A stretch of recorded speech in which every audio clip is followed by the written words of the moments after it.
मैं Shivam Shrivastava, dynamic exit exam preparation Lucknow. आज का मेरा वीडियो उन स्टूडेंट्स के लिए है जो डी फॉर्म में फ़ेल हो गए हैं या उनका बैक आ गया है। तो उसमें बहुत ज़्यादा परेशान होने की ज़रूरत नहीं है, क्योंकि गिरते वही हैं जो मैदान जंग में खड़े होते हैं। जो खड़ा ही नहीं होगा वो गिरेगा क्या। जिसने डी फार्मा में एडमिशन नहीं लिया है वो डी फार्मा में फ़ेल कैसे हो सकता है, हो ही नहीं सकता है। तो इसके लिए आपको मेहनत करनी है और जी तोड़ मेहनत करनी है। जो री इवैल्यूएशन के लिए फॉर्म भरा जा रहा था या भरा जा रहा है, उसमें आप री इवैल्यूएशन के लिए तभी फिलअप करें जब आपको कॉन्फिडेंस हो कि आपने कंटेंट उस लेवल का लिखा हुआ है।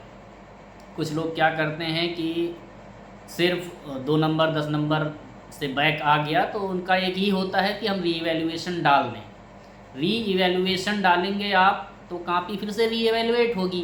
री इवैल्यूएट किस पे होगी? आपके कंटेंट के अकॉर्डिंग ही होगी। बिना अगर कंटेंट आपने कुछ लिखा ही नहीं है, और क्योंकि स्वयं का मूल्यांकन आप खुद ही कर सकते हैं, कोई दूसरा आपको नहीं बता सकता है कि आप कितना लिखे हैं कितना नहीं लिखे हैं, कौन कौन सी गलतियां की हैं आपने, कौन कौन सी गलतियां नहीं की हैं।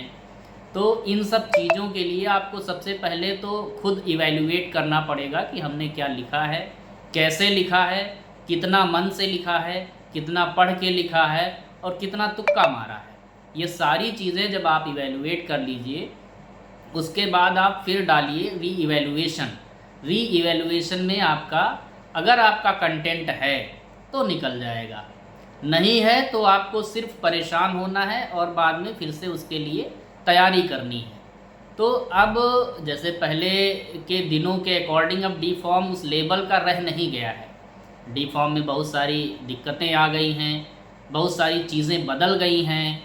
जो डिजिटल मूल्यांकन हो गया है उसमें भी अगर आप कंटेंट सही नहीं लिखते हैं तो कोई भी टीचर चाह के भी आपको पास नहीं कर सकता है, क्योंकि उसमें उसको शो करना होगा।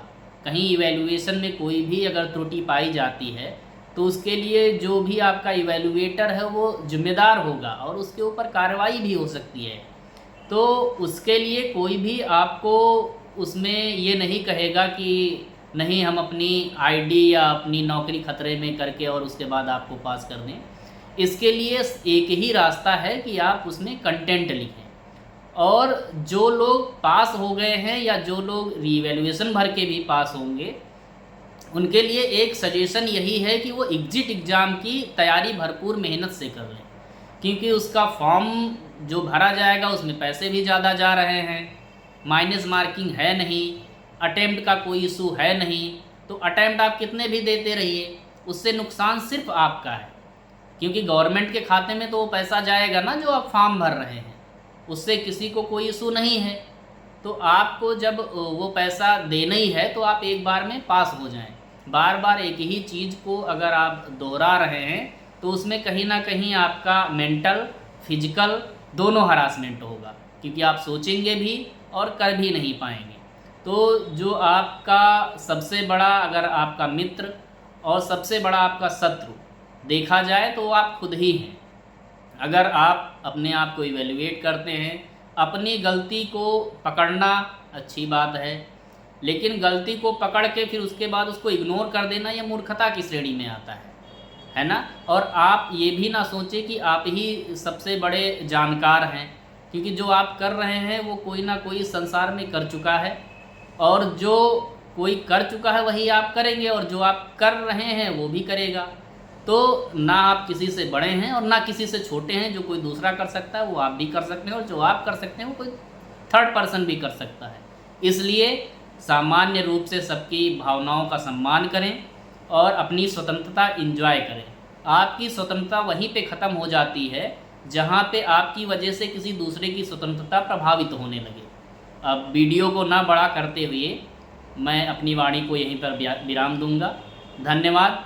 आप लोग ध्यान से पढ़ें और एग्जिट एग्ज़ाम का तैयारी ज़रूर कर लें, नहीं तो इस मार्कशीट का कोई लाभ नहीं होगा और आप रजिस्टर्ड फार्मासिस्ट बन नहीं पाएंगे, जिसके लिए आपने डी फार्मा चूज़ किया है। धन्यवाद।